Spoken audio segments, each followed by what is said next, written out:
The college football experience, Air Force Falcons 2024 season preview episode on the Sports Gambling Podcast Network is brought to you by Underdog Fantasy. You can win up to 325 times the amount you originally enter with their Pick 8. Sign up, and when you do, sign up with the promo code TCESGPN to claim your special pick plus first time deposit offer up to $250 in bonus cash. And yes, of course, they do have college football action. Underdog Fantasy, promo code TCESGPN. We're also brought to you by Rhythm. Get the best data-driven props and picks from Rhythm. Claim your free 7-day trial today by going to sportsgamblingpodcast.com/rhythm. That's RITHMM. Once again, that's sportsgamblingpodcast.com/rhythm. This is Mike Leach, head football coach at Mississippi State, and you're listening to SGPN. Let it ride.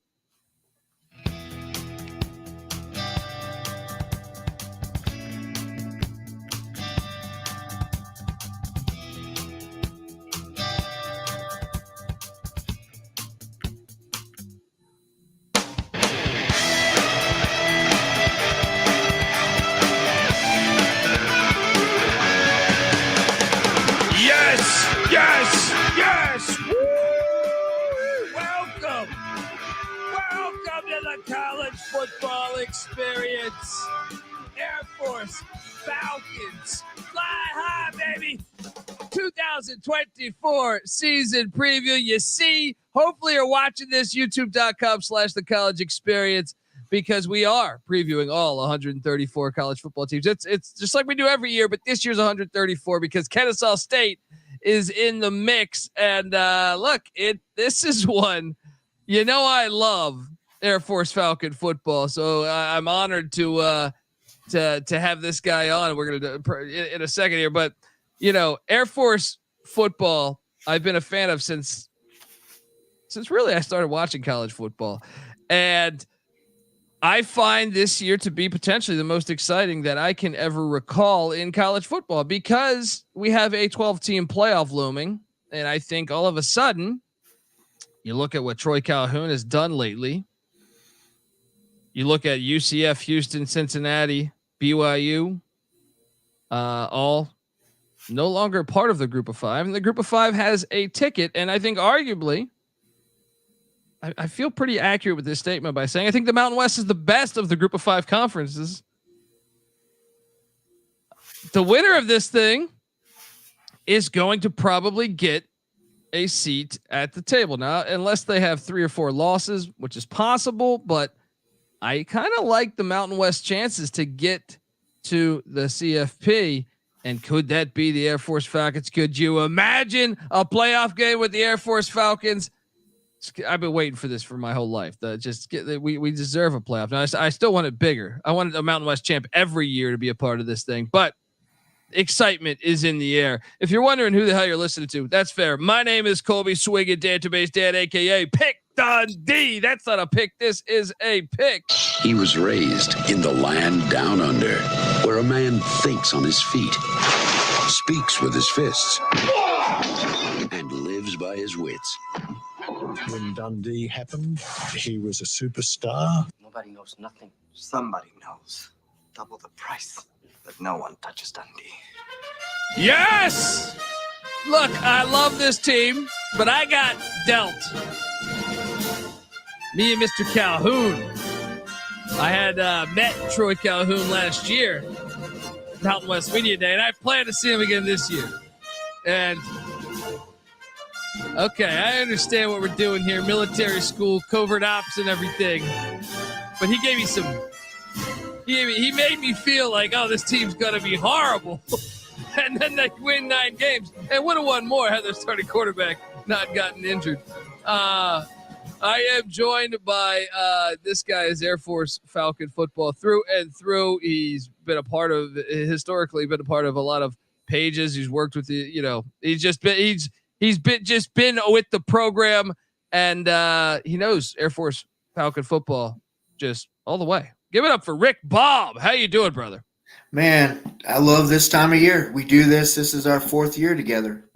Yes, and I love talking Falcon football, and I know I feel like last year you had messaged me. What are you talking about? You said you're going over. I'm on the under. Well, I'm at Mountain West Media Day, and I don't know that I've told you this, but I didn't tell you this on the phone. I told you this via like Twitter. I'm at Mountain West Media Day, and I'm sitting there. You know, for some stupid reason, which we can go on and on about. Troy Calhoun, fresh off a double-digit win season, not many people wanted to interview him. Besides me, who wanted to talk to him for shit the whole day. I had to be respectful, just give him 30 minutes, but I came away thinking with the NCAA rule changes towards blocking, which I asked him about thoroughly, and I have the video to prove all that. He kind of led me on to believe that they're going to struggle. They're not going to, I don't know what to do with these rule changes and the fact that we can't use the portal. And I'm sitting there like, okay, well, I'm riding the under, right? I'm going to be riding the under on this, and then I watch them, and out the gate, they look incredible, right? I mean, I felt, hey, look, I'm not falling for it this year, Mr. Calhoun. I'm a huge fan, but I'm not falling for your antics. All right. Talk to me about where you're at with Troy Calhoun and last season in general.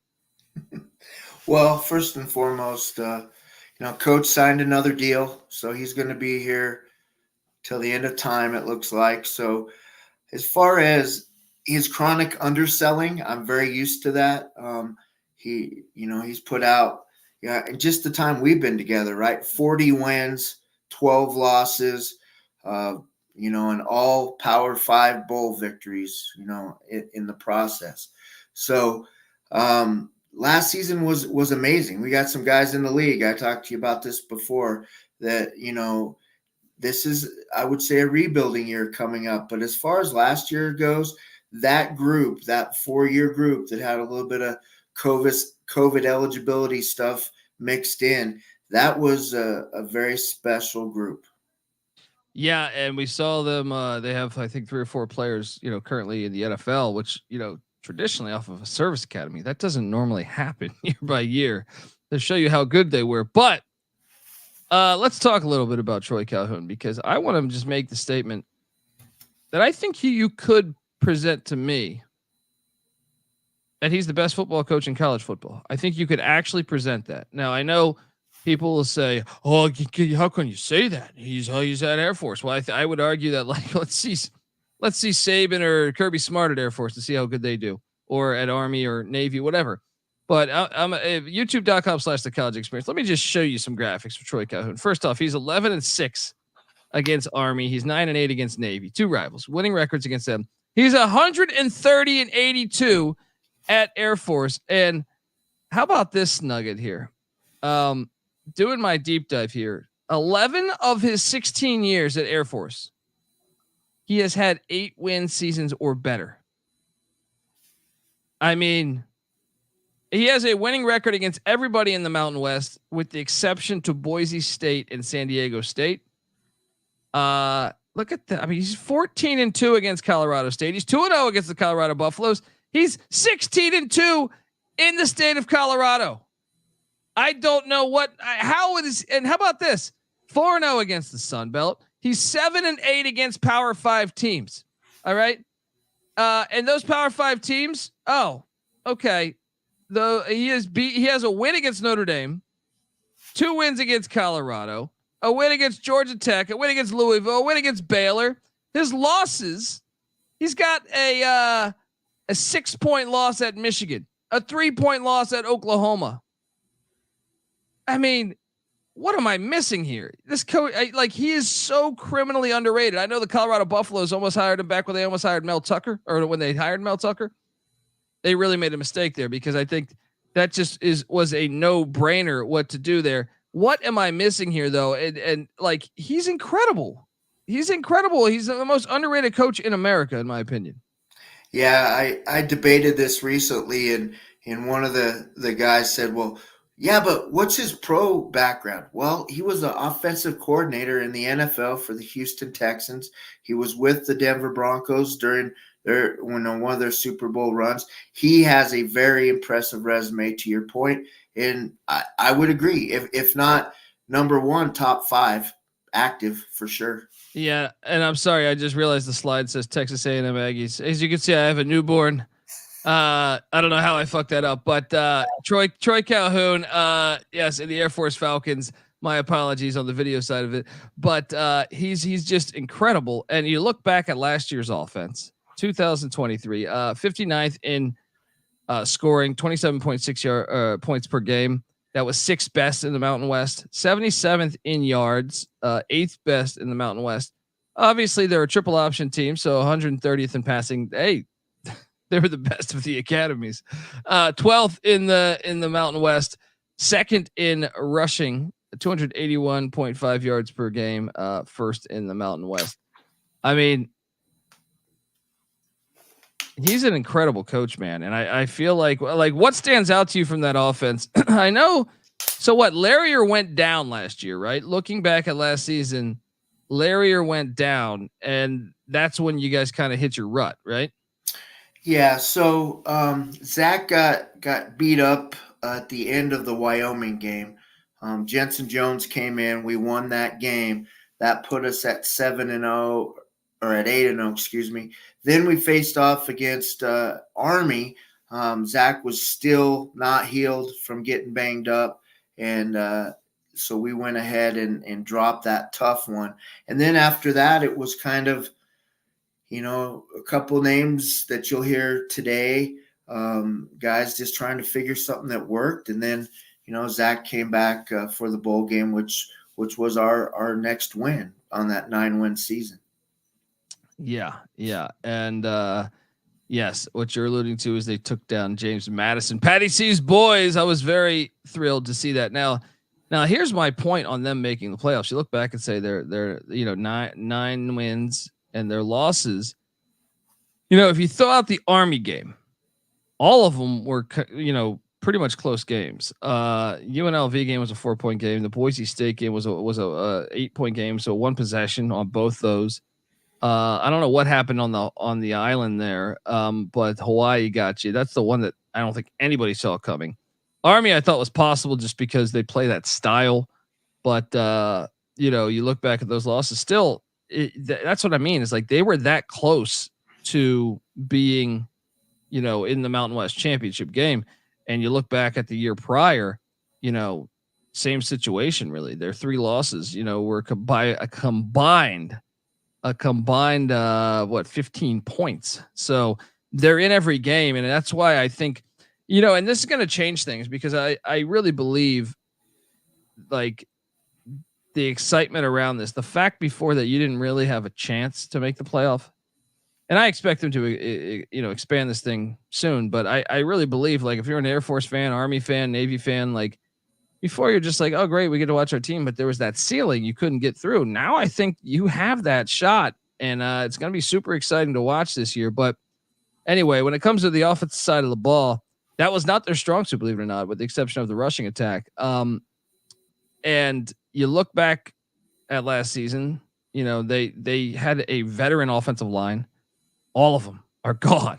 The entire offensive line is gone. Now, most times when that happens, I'm terrified of how the football team will do when I'm doing this 134 team preview. But at the service academies where they keep these veterans, like you basically play upperclassmen. You know what I mean? Very rarely do you play underclassmen.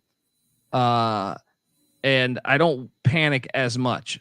The offense only returns 2 starters back, and they're both wideouts, which is something they rarely use, I feel like, in Cade Harris and Jared Rosnos. How concerned are you about the offense moving forward? Well, to your point, this is a system unique to us. I mean, these guys start this in prep school if they go that route. If not, I mean, it's not as plug and play as you might imagine. We'll talk about some of the struggles I expect, but as far as the people that end up in those, vacated roles, I think they'll do fine. I think you're going to see some guys that are going to turn into stars, and we'll talk about them. Yeah. And so I have the projected starting offense, and John Busha. Is it Busha or is it Busha? It's Boucher. Boucher, like Bobby Boucher. Absolutely. Oh, that's so fucking great. I have a new favorite player. Well, I expect him to get the media day invite. So snag on to John. He's a good kid. Well, and here's what I find interesting. He got into a little bit of action very briefly. But he's more of a passing quarterback than, say, most Air Force quarterbacks, correct? Absolutely correct. Okay, look, so that means bringing back the receivers, maybe that would be better than what we think, but he's still going to run the ball a little bit, right? Mostly. Yeah. Okay. But he's just a better passing quarterback, which has me really excited to watch this offense. Now at the running back spots, Aidan Calvert, who I think he rushed for a solid amount of yards a season ago. Same with Dylan Carson at the fullback spot. Remember Brad Roberts a few years ago, but John Lee Eldridge, Brad Roberts, they're all gone. How do you feel about the running back room and, moving forward? Because that's kind of been the bread and butter of this offense over the years. Yeah, you're going to like this group. Dylan Carson, he'll be a junior. He's switching from number 20 to number 5. Good yards per carry guy. He's got that breakaway speed.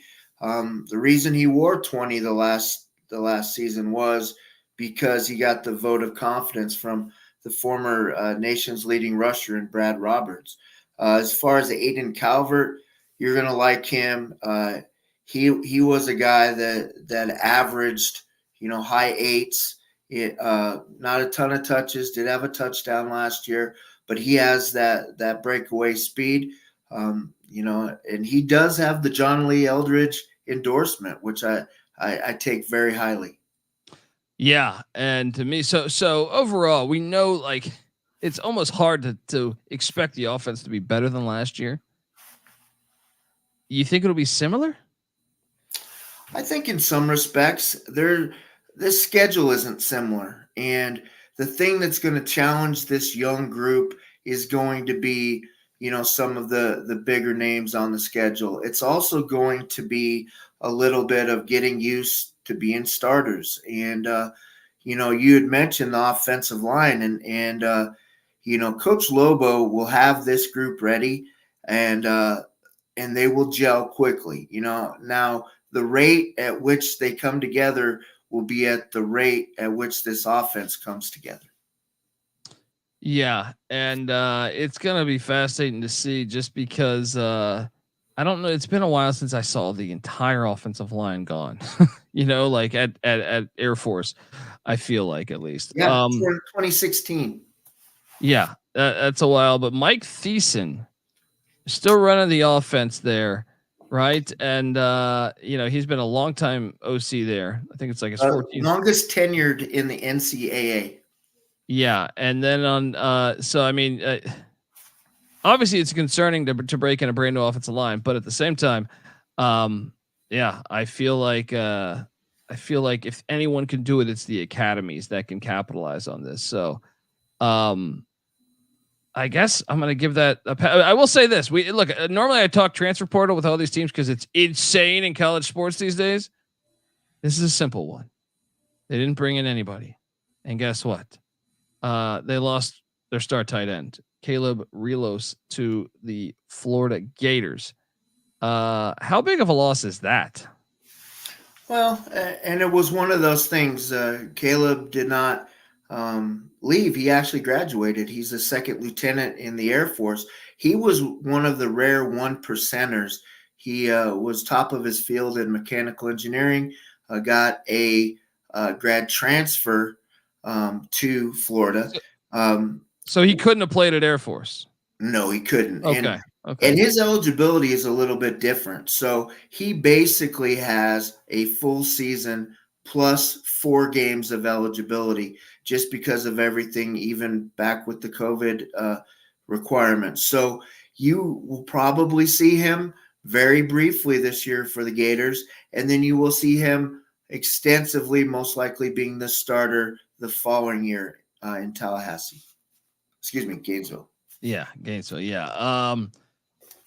So, I mean, if the offense puts up similar numbers, they're gonna be a pain. They're gonna be a team to watch out for that could potentially make the playoffs. I think because but the defensive side of the ball. Oh my! I mean, Brian Knorr is doing an unbelievable job. Look at these stats. They were 12th in the nation in scoring defense last year, 18.2 points per game. 6th in the nation, just giving up 277.7 yards per game. 20th in pass defense, 186.8 yards per game. 6th in rush defense, 90.8 yards per game. All of them first place in the Mountain West. All categories. That's an unbelievable job. Now I know some people say, well, the offense helps the defense. You bleed the clock. Well, that's football 101. All right. You know what I mean? That's what it's to me. It's the other team's loss if they're not trying to do that.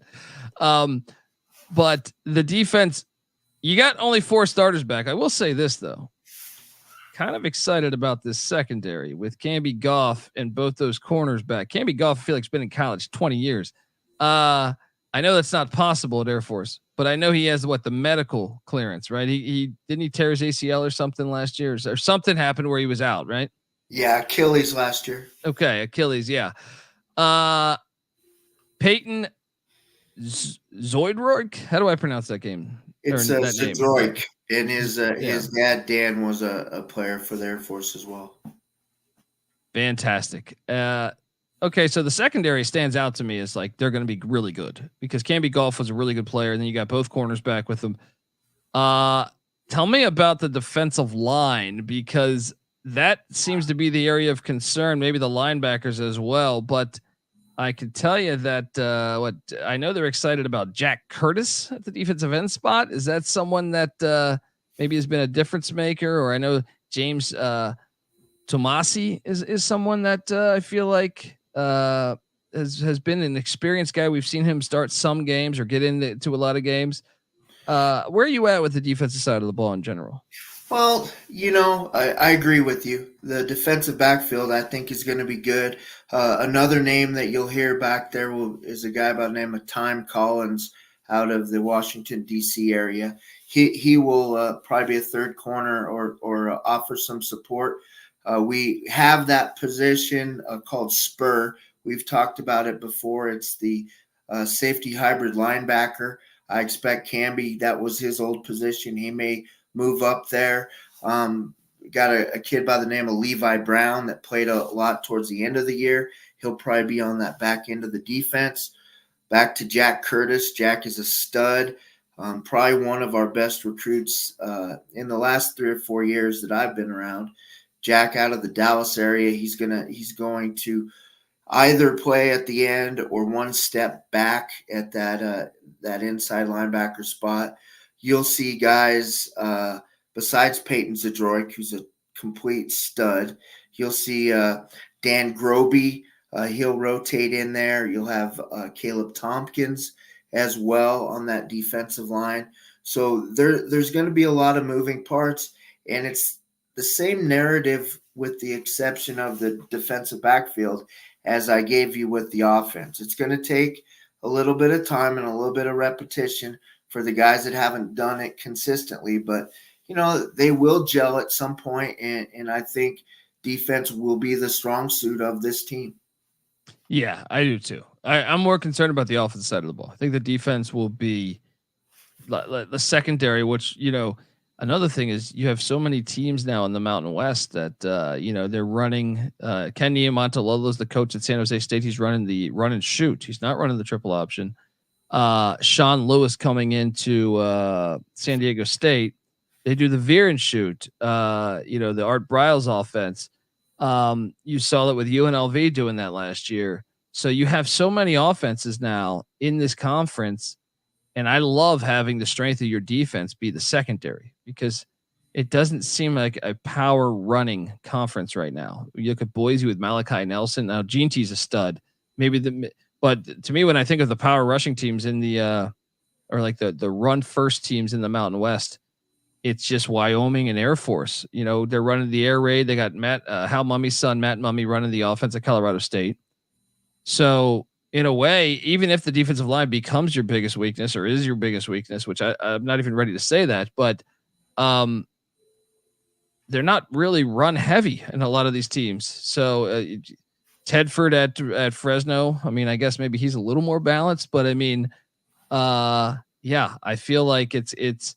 I don't worry about the defense side of the ball. I worry more about the offense side of the ball. I think this will be another elite defense. I think I wouldn't shock me if they're number one in the Mountain West again. They'll definitely be top three. I feel pretty accurate by saying I think this will be a top three Mountain West defense. And if the offense comes along, I think they should be, definitely bowling, if not competing for that playoff spot. You seem like you may be. And by the way, kicker and punter are back as well. Those things matter in Air Force football when there are a lot of one-score losses. You seem to be maybe we're about to go game by game on the schedule, but you seem to be a little more weary of them this year than years past. Oh, absolutely. This is your classic rebuild, right, for Air Force. If you glance at the Air Force records in the last, well, I've been with the program for 15 years. So if I just look at my recent memory, you've got these 3 and 4 years of 10 plus win seasons. We just got off of 40 wins of the last 4 years, right? So this is one of those things where it's going to be hard to be bowl eligible. I do believe that we will probably meet the minimum requirement. Also, to your point, not only do we have our place kicker returning, but he's a 4-year starter. He's a guy by the name of Matt DePore. He will leave Air Force football as the all-time leading scorer in the 68-year history, right? Yeah. So it's we've got some really good things to work on. I think Camby Goff, when it's all said and done, will be the second Air Force player drafted in the NFL draft on the defensive backfield, just like Trey Taylor was this year. So he's a bright spot. But yeah, it's gonna be a grind. Yeah, let's talk. It's interesting because I don't know. I feel like most years you're very bullish, but it seems let's jump into it. But before I do that, I want to tell you folks that the Air Force Falcons season preview episode is brought to you by Underdog Fantasy. Yes, Pick 8's now live. Create entries with up to 8 picks, and Underdog will automatically double flex entries so you can miss up to 2 picks and still win your entry. With more picks to make, extra ways to win, the excitement is higher than ever. Best part, you can win up to 325 times the amount of money you originally enter. You can now use specials and boost on all flexed entries. Don't miss your chance to try it out before it's gone.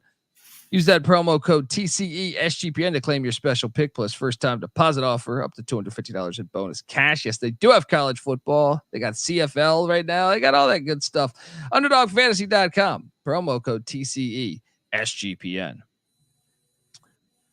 All right, we are back here on the College Football Experience talking, and that's the projected defense from what I was able to put together from.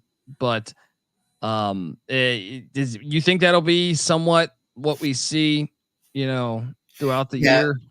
Yeah, you're going to see the names I mentioned plus those names. There's those first 2 levels. You're probably going to see a lot more rotation than you have recently. Yeah, excited to see how this unit does. Look, the win total is sitting at 6.5 wins. They're plus 1,600 to win the Mountain West Championship, which to me, I'm sorry. I think I have to jump in on that because I just feel like Troy Calhoun is good he's proven to me. Like I know they've lost a lot of production, but I still think it's worth a sprinkle with those crazy odds. You know what I mean? And I also think, they have this deal now. I see shout out to Connor in the chat. He's an Oregon State fan. They have a deal throughout the Mountain West where they're taking on Washington State and Oregon State. So the schedule's getting a little harder a little bit. So in certain ways, but yeah, I think plus 1,600. But how about this? How confident you feel about at least a 7-5 season? Oh, we'll have to talk about it game by game. There's a couple of those on the fence that we might be able to talk each other into that next one, but I'm not solid on 6 right now, but we'll see. And by the way, the odds are juiced. The over is -130, the under's +100. So Vegas saying 7-5 for the Falcons in 2024 here. But look, we're going to go game by game on the schedule. I also just want to tell you that the college football experience is brought to you by Rhythm. If you're betting on player props, you need to download Rhythm. Rhythm is the go-to sports betting tool that transforms complex data into actionable insights, empowering bettors with smarter data-driven decisions. Unlike other platforms, Rhythm combines advanced predictive analytics with an intuitive user experience, making betting both easy and enjoyable. Rhythm's predictive models were born from the brains of MIT scientists and quants with over 3 years of data that help drive you to better AI-backed betting decisions. So claim your free 7-day trial period today by going to sportsgamblingpodcast.com/rhythm. That's RITHMM. That's sportsgamblingpodcast.com/rhythm.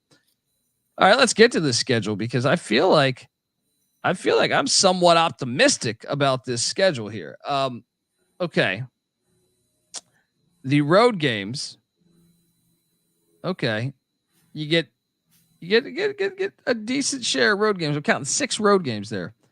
That's tough, but out the gate, you're home to Merrimack. The Warriors, out of the FCS, that will be a win. Merrimack, I believe, if memory serves me correct, I believe they're replacing their head coach. Check out the FCS college football experience because we're just about to preview them. That's a win. 1-0. Right? We're there. We're there. Then San Jose State comes in. Now, Ken Niumatalolo does have a history of knowing, triple option football, but I do believe they're kind of having a radical shift in their philosophy, going to this run and shoot. So I favor Air Force in this game. I think they should win, especially with it being in Colorado Springs. How about yourself? I agree. I think, Navy losing Coach Ken was a big deal, last year. When we faced Navy, I'm glad he's coaching again. He will be successful again, but it won't be in Colorado Springs this season. Yeah. And then the big one, week 3 at Baylor. You beat Dave Aranda and Baylor in a bowl game. How long ago was that? 2 years ago? I feel like something like that. Maybe 3. Yeah. Look, Baylor's kind of a mystery team to me this year. Part of me thinks they could be good, but this also could be a game that could fire him or get him fired. You know what I mean? Baylor is to me, there's like 5 or 6 Power 5 teams that I truly have a very hard time understanding, who they are this year. Baylor's one of those teams. Now they play at Utah the week before, which is normally a body blow game because Kyle Whittingham's boys normally are as physical to me as any team west of the Mississippi. Yeah. And I kind of like that in Air Force, for Air Force. It's Baylor. I think Baylor will be favored. I'll play devil's advocate here, even though I think this is winnable. I'll say Baylor wins just because they'll be favored to win this game. How about you? Yeah. Yeah. I think it's still winnable, man. I think it's very winnable, as we saw with the bowl game a couple years ago. And I do like the spot of where they get them. I like that after Utah, right before Colorado, because everyone wants a shot at Coach Prime, and then the fact that Utah is they're the odds-on favorite to win the Big 12, so you're catching them in a great spot. But yeah, I would favor Baylor here. So that would be 2-1. You get a bye week after Baylor, and then you head to Laramie. This game's very interesting to me because Calhoun, Wyoming has been one of the teams I think that plays him better than most teams in the Mountain West. Calhoun's 10-7 against the Cowboys, but they're replacing their head coach. And I always say this: it's great to get a new coach in the first month of the season. If anything, you'd almost wish this game would be a week earlier. But it's Laramie, it's Wyoming. Evan Swoboda is a quarterback they're excited about in Laramie. And it is someone that was, their new head coach. I'm drawing a blank right now. The DC from last year. Jay Salvell, I think his name is. He's taken over, so he is familiar with the program a little more. It's not like Niamh Talolo just coming in fresh, but I think it's anyone's game. I guess I'll say Wyoming -2, but this is a winnable game. Hold on a second. Yeah. Air Force has won in Wyoming since I've been following the program. And like I said, this is my 15th year. I remember 2 wins, one in the beginning and then one about 7 years ago. And these losses have been like crazy. Like we were up by 12 points with a minute 56 left and lost by 6. I mean, playing in Wyoming if you're an Air Force football fan is been our kryptonite. Okay, that fixes it for me. And I think that's one of the tougher places to play. I asked the Power 5 of the Missouri went up there, took a loss. Texas Tech took a loss. I was at the Appalachian State game. I know they're not Power 5, but they took a loss there. So okay. So 2-2, right? We're both 2-2 in the first 4. Then Brian Newberry and the Navy midshipmen come to town. I don't think Navy's there yet, but these games are always sneaky because these are always like any of the service academy games. I know last year the Army game was bigger than that, but a lot of times it's like 10-7, 17-14. But I think Air Force is better than Navy right now. So I will say 3-2. Where are you at with the Commander-in-Chief trophy here? I agree. That's a pretty good assessment. I think they're a year or 2 off still. Yeah. So then now we got them at 3-3 at New Mexico. Bronco Mendenhall, brand new head coach. I'm a huge Bronco Mendenhall fan, but New Mexico, I think he's got normally in year 1, it's a tough year. I feel like for Bronco Mendenhall teams in year 1. So I will take Air Force to win at University Stadium there in Albuquerque. How about you? Absolutely. Yeah. So that sets us at 4-2, right? 4-2. And now they're home to Colorado State. He has owned Colorado State 14-2 against the Rams. Now I do think Jay Norvell's got this thing in Fort Collins trending up, but it's in Colorado Springs. I'm taking Air Force. I got them winning this one. How about you? Boy, that's one where I see 2 teams at different points.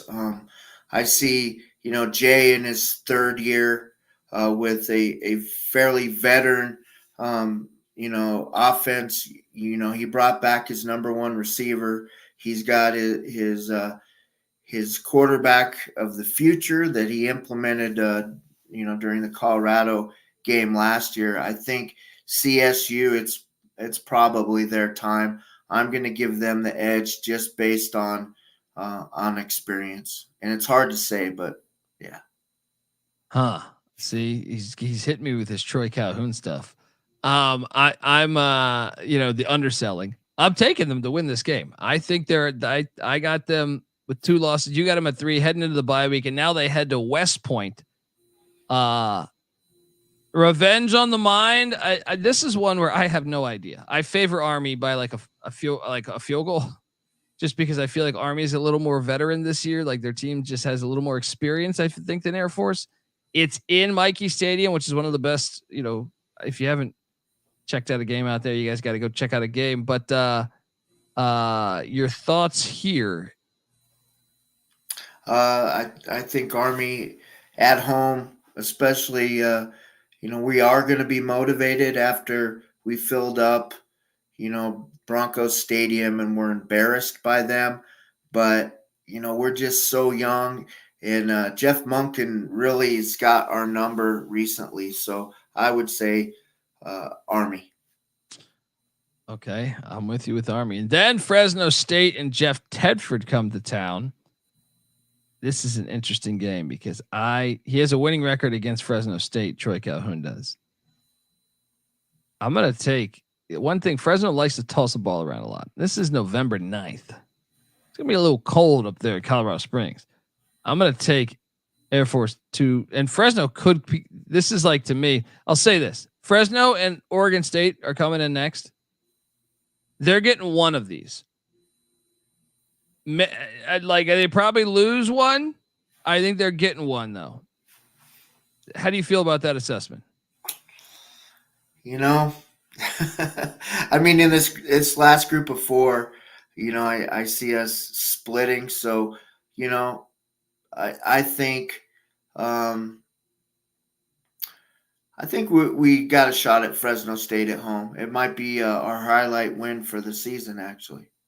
Yeah, and then you got Oregon State the very next week. I think that's a winnable game, but I also think those are 2 good teams. So I'm playing devil's as 1-1 here, and then at Nevada, I think is a win for Air Force, getting another first-year coach, and then at San Diego State, you're getting another first-year coach in Sean Lewis. Now San Diego State's had their number over the years, but I like Air Force to go in there because I think that the radical change that, like, San Diego State's been known as a defense and special teams team over the past 12 years. Sean Lewis is going to really change this. I don't know that there's a bigger difference in philosophy from a team standpoint. Now, the bad news is you're getting them the final game of the year, so they'll understand a little bit of his philosophy and what he wants then. But I favor Air Force on the road there at San Diego State. Am I crazy? Yes. They are 1-10 in their last 11. So that's that balance I was talking about. So I'll pick SDSU for that one. Wow. So you got them sitting there at what? 1, 2, 6 and 6. I got them sitting there. Yeah. And I even think potentially 8 and 4.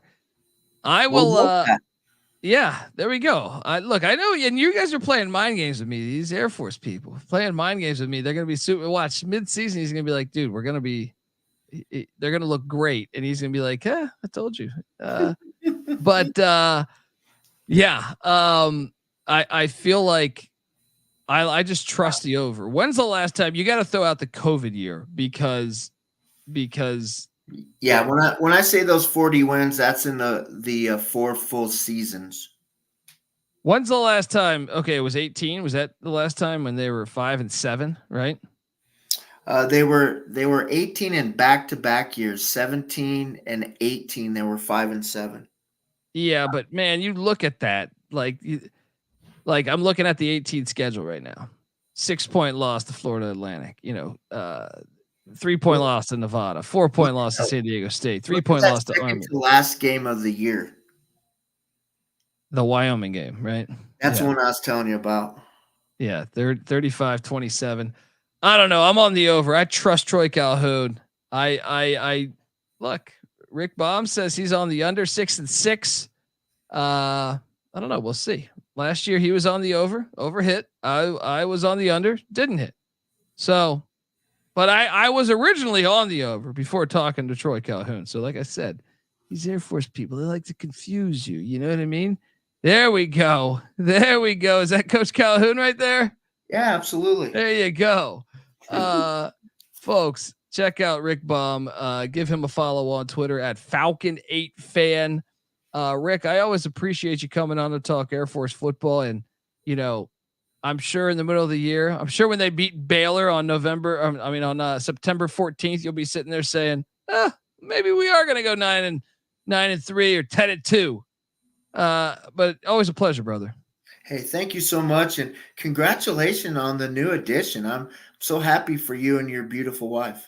Oh, thank you, man. Yes, just recently a father. And, now it's really, it's like I'm running the triple option over here, man. You know what I mean? So, but no, thank you, man. And, I appreciate you always hopping on the show, folks. Give him a follow once again, at Falcon8Fan on Twitter. Rick's been with the Air Force, program for a while there, and always does a great job covering the Falcons. I'm on Twitter at the Colby D. The College Football Experience is on Twitter at TCE on SGPN. Folks, subscribe. We're breaking down all 134 college football teams with an hour dedicated, pretty much an hour dedicated to every single team in the land. We got Boise State up next. We're going conference by conference this year. So the Boise State Broncos, obviously the reigning Mountain West champs, coming up next. So buckle up. Check out the whole SEC preview that's out there. Every single team in the SEC, all 16 teams. That's the way these conferences are these days. So go check out all 16 podcasts that's available, and we got many more coming. So please, if you can, check out the College Football Experience. Also, check out the Stadium Heads podcast. Myself and Michael Barker, aka College Football Campus Tour, where we talk about the history of the college football stadiums out there and really why college football is the greatest thing to hit planet Earth. Michael, if he's going to Colorado Springs, I'm gonna have him get in touch with you, Rick. Okay. Because I mean, I don't know if you've seen this guy. I have. He's traveling to, I mean, it's like his tour schedule is much more impressive than like the Rolling Stones in 68. You know what I mean? Like it's just insane what he's doing. So check out the Stadium Heads podcast and give Michael a follow at CFB Campus Tour on Twitter. Folks, until next time, this is the Air Force Falcons season preview. You better start thinking about yours, and we out of here. Run and shoot.